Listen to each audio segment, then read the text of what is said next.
And so here I was, lying in this hospital bed, going to undergo my 30th operation, which was going to be tough because it was going to be an ankle fusion, and I was never going to be able to play basketball again.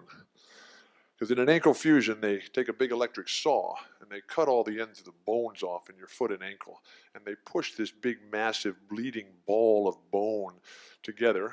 And they put two big plates on either side of it, and they go around and they bolt it together with a big power drill, just so I could come here to Oregon State University on January 11th, 2013. And so while I'm lying there, realizing full well that my life is over, because I had lived to play basketball, but I had also mistakenly used the game as a shield. I was a very good student, three-time academic All-American, academic All-America Hall of Fame. Basketball was a dream for me because I didn't have to talk to anybody. A lifelong stuttering problem. Practiced basketball all by myself. Could live in my own dream world. But now it was gone. And I was never going to be on the bus, in the huddle, in the locker room, with the team, with the guys in the game ever again. And so through the tears and sadness and loss of everything just spiraling helplessly and hopelessly out of control, the lightning bolt flash of inspiration is searing across the smoking crater that's my mind. It just became crystal clear to me that moment. And it dawned on me that when you're 6'11", have red hair, big nose, freckles, a goofy, nerdy-looking face, you can't talk, and you're a deadhead, having been to now more than 835 Grateful Dead concerts, that television is the only career possibility to pursue. And so they looked at me, and they said, "Walton, are you kidding? What are you doing here? We're not going to put you on television. You're going to start stuttering. You're going to start spitting all over everything. You're going to start talking about Jerry Garcia, Bob Dylan, and Neil Young. We can't have that, so get out of here." But because of all the lessons in life that I learned from people like Mike Parker, my parents, my first coach, my best coach, Rocky, Chick Hearn, the greatest broadcaster I've ever known, with the exception of Mike Parker, John Wooden, the 6 Hall of Fame coaches that I played for, Lenny Wilkins, Jack Ramsey, Casey Jones, Gene Shue, Denny Crum, Red Auerbach. I put it all together and was able to take that step back and come at it one more time. Now, every time I kept coming back at it, they kept saying no. Then I would take another step back and come at it again. And the perseverance and the persistence, the final tools in your ability to overcome the adversity that's sure to come in your life.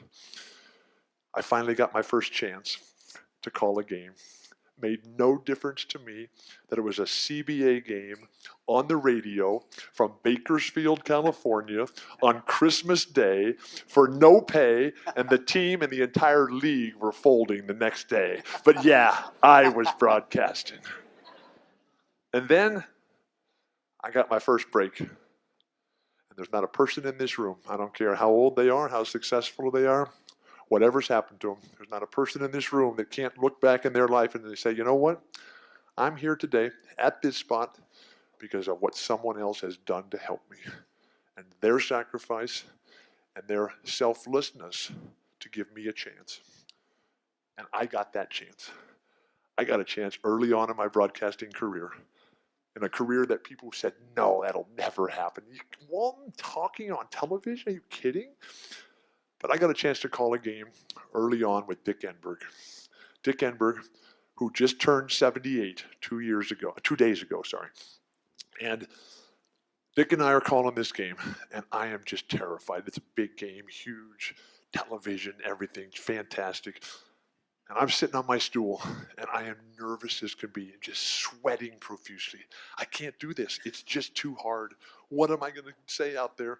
I'm writing everything down. I'm chewing the gum. I'm practicing over in my mind how it's all going to play out for the open, and I'm just terrified. And the producer starts counting us down, 10, 9, and I look over at Dick, and he's just having the time of his life. He's sitting there on his stool. He's waving to all the pretty ladies in the crowd. He's got his legs crossed. He's signing some autographs for the children, maybe having a glass of wine or two before that red light comes on. He knows he's just going to start talking for the next 2 to 2.5 hours about life and basketball, and the producer's going 6, 5, 4. And he looks over at me and he says, Walton, you look terrible. What's wrong with you? I said, I can't do it, Dick. It's just too hard. I don't know what I'm doing here. I got to get out of here. And now the producer's going 3, 2, 1. And Dick leans over, pats me on the leg and says, Billy, don't worry about a thing. That red light's going to come on in another 1 second. There's going to be 35 million people hanging on every word you say. Thanks a lot, Dick. At the end of the line, when I was forced to stop 6 years ago because my spine failed me, at the end of the line, I was named one of the top 10 pundits in all of media. I was named one of the top 20 sports business representatives around the entire globe, and I was named one of the top 50 sportscasters of all time. I'm the luckiest guy in the world.